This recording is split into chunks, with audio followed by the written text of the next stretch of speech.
নমস্কার বন্ধুরা, ভবানী রান্নাঘরে তোমাদের আরও একবার স্বাগত। আমরা চলে এসেছি আবার একটা মজাদার রেসিপি নিয়ে। গরম পড়ে গেছে আর বাজারে এঁচড়ও পাওয়া যাচ্ছে, তাই জন্য বাপি সকালবেলা বাজার থেকে এঁচড় কিনে এনেছে। আজকে এঁচড়েরই একটা রেসিপি করে তোমাদের দেখাবো। আর আমাদের গাছ তো আছে, কাঁঠাল গাছ আছে, কিন্তু এখনও গাছে একটাও আসেনি, মানে ফল আসেনি। আসলে সেই এঁচড়টা দিয়েও তোমাদেরকে আরও একটা রেসিপি আমরা পরে করে দেখাবো আমাদের গাছের এঁচড়ে। আজকে তোমাদেরকে আমরা চিলি এঁচড় করে দেখাবো। হ্যাঁ বন্ধুরা, তোমরা ভিডিওটা শেষ পর্যন্ত দেখতে থাকো, আর অবশ্যই তোমাদের ভালো লাগলে লাইক কমেন্ট শেয়ার করো। আর যারা নতুন বন্ধু তারা অবশ্যই আমাদের চ্যানেলটা সাবস্ক্রাইব করে নেবে। বন্ধুরা, আজকে আমরা যে চিলি এঁচড়টা বানাবো বাচ্চা থেকে বড় সবারই পছন্দ হবে। তার কারণ হচ্ছে চিলি এঁচড়টা অতটা ঝাল হয় না, সেই জন্য বাচ্চাদের খুব পছন্দ হবে, আর বড়দের তো অবশ্যই পছন্দ হবে। আর আমাদের ভিডিওটা তোমরা শেষ পর্যন্ত দেখো। আমরা যে সহজ পদ্ধতিতে বানাবো, খুবই সহজ পদ্ধতিতে আমরা বানাবো। তোমরা বাড়িতে আমাদের ভিডিওটা দেখলে তোমরাও বাড়িতে বানিয়ে ফেলতে পারবে খুব সহজ পদ্ধতিতে। চলো আর কথা বাড়াচ্ছি না, তাড়াতাড়ি আমরা রান্নাটা শুরু করি। এঁচোড়টা কাটার আগে হাতে করে তেল মেখে নিতে হবে, নাহলে হাতে কষ ধরবে, কালো হয়ে যাবে হাতটা, নাহলে কারণ এঁচড়ে তো আঠা থাকে। এইটা আমরা 700 এঁচোড় নিয়েছি।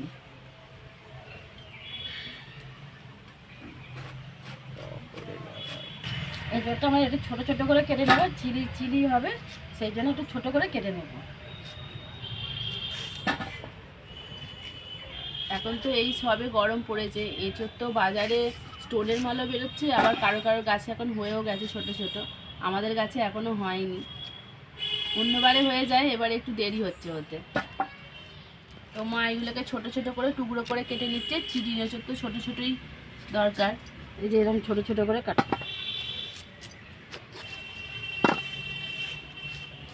এঁচড়টা আমরা আগে কেটে নিই, তারপরে তোমাদের দেখাচ্ছি।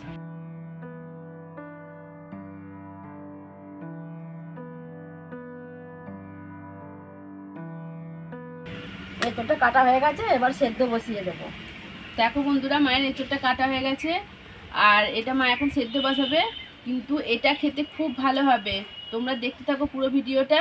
আমরা যে এই চিলি এঁচড়টা বানাবো এটা খুব খেতে ভালো হবে, আর চিলি চিকেন ফেলে এটা খেতে ইচ্ছা করবে, এতটাই সুন্দর আর দুর্দান্ত হবে। তোমরা ভিডিওটা দেখতে থাকো। তো বন্ধুরা, মা ওইটাকে এঁচড়টাকে সেদ্ধ করবে বলে গেছে, আর আমি এখানে এইগুলোকে ধুয়ে কেটে নেবো। চিলি এঁচড় করতে লাগবে ক্যাপসিকাম, টমেটো, কাঁচা লঙ্কা, ধনেপাতা আর পেঁয়াজ। চলো বন্ধুরা, এবার কাটা শুরু করি। আমরা 2টো টমেটো নিয়েছি এরকম বড় বড় সাইজের,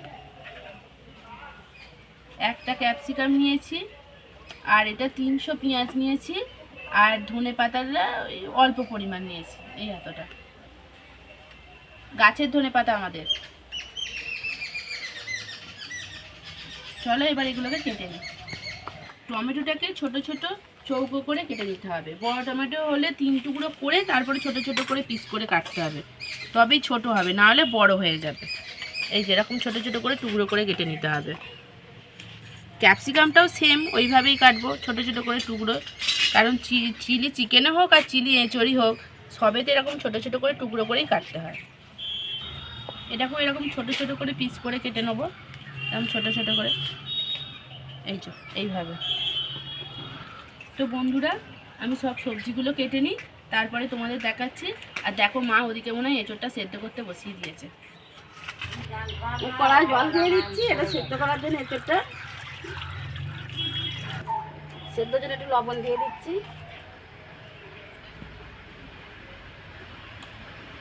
অল্প একটু হলুদ দিয়ে দিচ্ছি।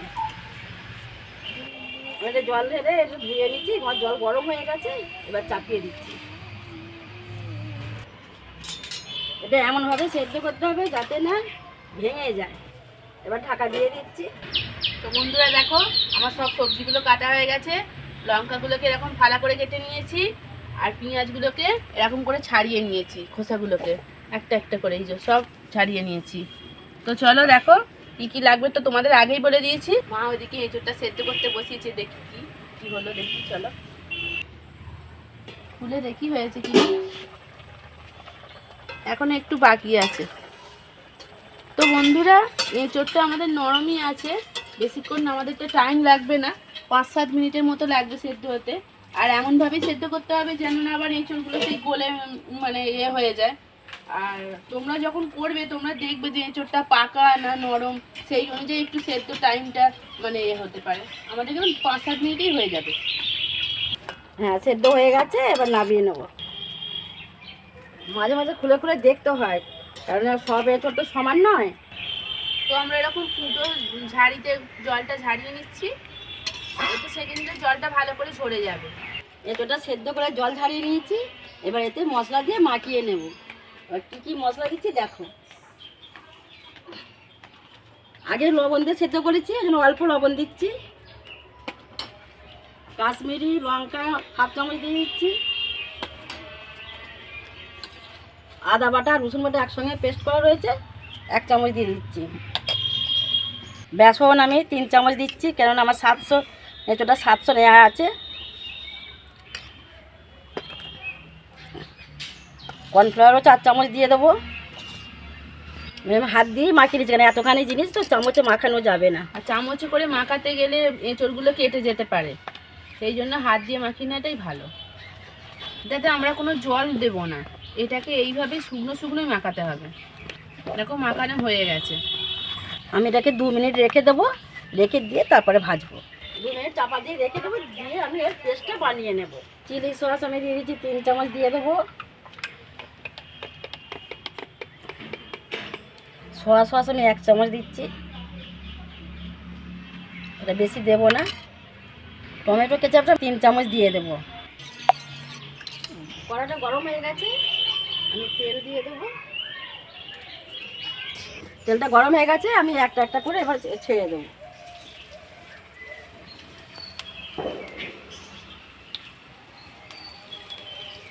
তোমরা ভিডিওটা পুরোটা দেখো বন্ধুরা, তাহলে তোমরা বুঝতে পারবে যে আমরা কিভাবে করছি। আমরা খুবই সহজ পদ্ধতিতে করব, আর তোমরাও বাড়িতে বানিয়ে ফেলবে, তোমাদেরও খুব ভালো লাগবে।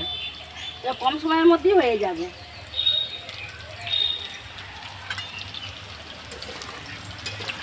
এটা রুটি বা পরোটা দিয়ে খাবারই জিনিস, তো আমরা এটা রুটি দিয়ে খাবো। রুটি দিয়েই খেতে বেশি ভালো লাগে। আর জ্বালানোর আঁচটা একটু হাই দিয়ে রাখতে হবে, ভালো করে ভাজতে হবে। তাড়াতাড়ি খড়মড়ে হয়ে গেছে, মজমজ করছে একবারে। দেখো বন্ধুরা, লাল লাল হয়ে গেছে, মজমজ করছে। এবার তুলে নিচ্ছি। এবার দ্বিতীয়বারটা দিয়ে দিচ্ছি। এইভাবে আমরা সবটা ভেজে নিয়ে দেখাচ্ছি। দেখো বন্ধুরা, এগুলো সবই ভাজা হয়ে গেছে, এবার এটা তুলে নেব। ফোড়নের জন্য তুলে তেজপাতা দিলাম, এলাচ দুটো দিয়ে দিলাম, আর দারুচিনি দিয়ে দিলাম। এলাচের মুখটা মা ফাটিয়ে দিয়েছে। ফোড়নটা একটুখানি নাড়াচাড়া করে নিতে হবে, নিয়ে তারপরে মা সবজি দেবে। পেঁয়াজগুলো দিয়ে দেবে।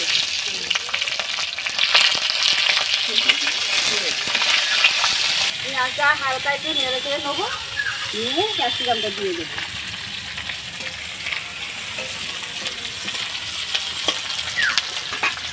এবার ক্যাপসিকামটা দিয়ে দিলাম।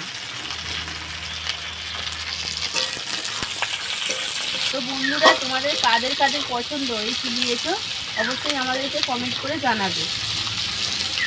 আর অবশ্যই এটা এত সুন্দর খেতে হবে যে তোমরা চিলি চিকেন ফেলে খাবে অবশ্যই। 4টে কাঁচা লঙ্কা দিয়ে দিচ্ছি। এবার যারা বেশি ঝাল খায় তারা একটু বেশি দিতে পারে। টমেটো কেটে রেখেছিলাম, সেই টমেটোগুলোকে দিয়ে দিলাম।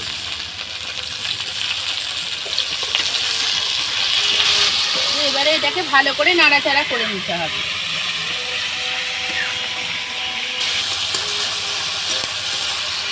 হালকা এবার দিয়ে দিচ্ছি আদা রসুনের পেস্ট 1 চামচ দিয়ে দিলাম।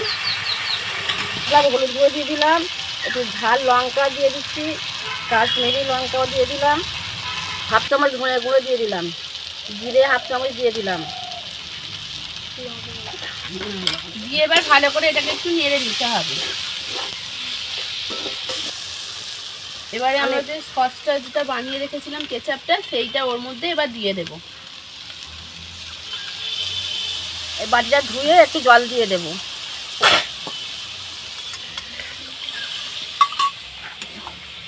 আমরা এতে কর্নফ্লাওয়ারটা ব্যবহার করছি না, তোমাদের যদি মনে হয় যে মানে গ্রেভিটা একটু আর একটু বেশি মোটা করার দরকার আছে তাহলে কর্নফ্লাওয়ারটা ব্যবহার করতে পারো। এর চিনি দিয়ে দাও। এবার আমরা এতে একটু চিনি দিয়ে দিচ্ছি, স্বাদ মতন লবণ দিয়ে দিলাম। তো বন্ধুরা দেখো কি সুন্দর কালারটা এসেছে। এবারে মা মনে হচ্ছে এগুলো দিয়ে দিলেন। এগুলো দিয়ে দেবে। এগুলো কিন্তু খুব কুড়মুড়ে মতন ভাজা হয়েছে। কি হচ্ছে? এটা এটা আমরা একটু শুকনো শুকনো মতন করবো, রুটি দিয়ে খাবো বলে শুকনো মতন করবো। এবার কারাও যদি একটু জুস খেতে চাই, জুস রাখতে হবে, একটু জল দিতে হবে। আমরা এতে জলের পরিমাণটা খুবই অল্প দিচ্ছি, কারণ আমরা এতে রুটি দিয়ে খাবো তাই। বেশিক্ষণ কড়াই রাখবো না। এবার ধনে পাতা ছড়িয়ে দেবো, কস্তুরি মেথি দিয়ে দেবো। এটাকে একটু হাতে ঘষে দিতে হবে, দিলে পরে এর গন্ধটা ভালো ছড়াবে। আর হাফ চামচ ঘি দিয়ে দিচ্ছি। এটা হয়ে গেছে, এবার নামিয়ে নেবো।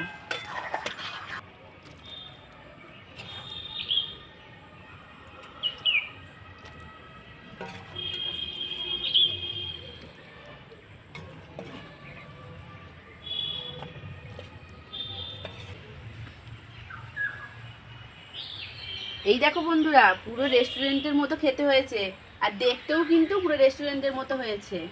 আর তোমরাও বাড়িতে তাড়াতাড়ি এটা বানিয়ে ফেলো। খুব অল্প সময়ের মধ্যে এটা বাড়িতে বানিয়ে ফেলেছি, রুটি দিয়ে খাবো। বাড়িতে বানিয়ে ফেলো, তোমাদেরও নিশ্চয়ই খুব ভালো লাগবে। আর যদি ভালো লাগে অবশ্যই লাইক কমেন্ট শেয়ার করবে। আর নতুন বন্ধু যারা তারা অবশ্যই চ্যানেলটা সাবস্ক্রাইব করে নেবে। আর আমরা একটু এখন টেস্ট করে দেখি কেমন হয়েছে খেয়ে। কত সুন্দর কালার। খেয়ে দেখি। বাপি খেয়ে দেখবে, দাও না, দাও দাও খেয়ে দেখবে, দাও একটা চামচটা দাও। এই না বাপি, তুমি একটা টেস্ট করে দেখো। খেয়ে বলবে কেমন হয়েছে।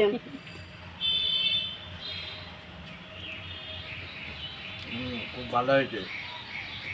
দেখো বন্ধুরা, বাপি তো কাজ করছিল, রান্নার গন্ধতে চলে এসেছে।